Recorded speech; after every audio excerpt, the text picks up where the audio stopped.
আসসালামু আলাইকুম everyone, welcome to my channel Labiba's kitchen. আজকে আমি আপনাদেরকে দেখাবো ঝরঝরে বোনা খিচুড়ি রেসিপি।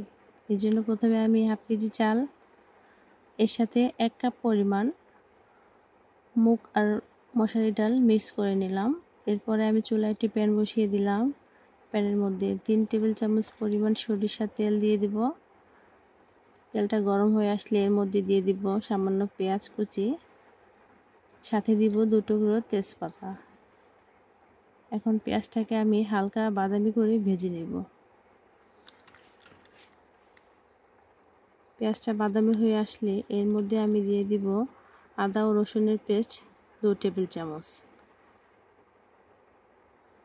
সাথে দিব হাফ চা চামচ পরিমাণ হলুদের গুঁড়া, হাফ চা চামচ পরিমাণ মরিচের গুঁড়া, সাথে দিব পরিমাণ মতো লবণ। এখন আমি সামান্য পরিমাণ পানি দিব। পানি দিয়ে মশলাটাকে ভালোভাবে কষিয়ে নেব। আমি এর সাথে অ্যাড করব আরও 1 চা চামচ পরিমাণ গরম মশলার গুঁড়া এবং হাফ চা চামচ পরিমাণ জিরার গুঁড়া। এখন মশলাটাকে ভালোভাবে কষাবো।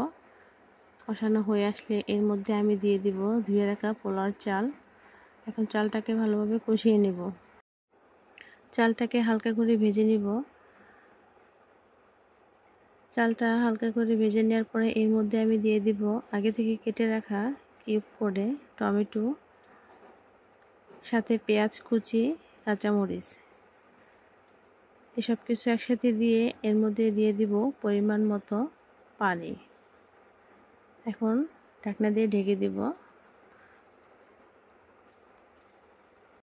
এখন পানিটা শুকিয়ে আসলে এর মধ্যে আমি দিয়ে দিব 3 চা চামচ পরিমাণ ঘি, সামান্য ধনে পাতা কুচি দিয়ে দমে রেখে দিব 10 মিনিটের জন্য। 10 মিনিট পর এই তো আমার বোনা খিচুড়ি প্রায় হয়ে এসেছে। দেখতে খুবই লোভনীয় হয়েছে। এই তো, এমন খেতেও কিন্তু খুবই মজা হয়েছে। আপনারা বাসায় অবশ্যই ট্রাই করবেন ঝরঝরে বোনা খিচুড়ি। এবং আমার রান্নাটা যদি আপনাদের ভালো লাগে তাহলে অবশ্যই একটা লাইক করবেন এবং চ্যানেলটাকে সাবস্ক্রাইব করে পাশে থাকবেন। আসসালামু আলাইকুম।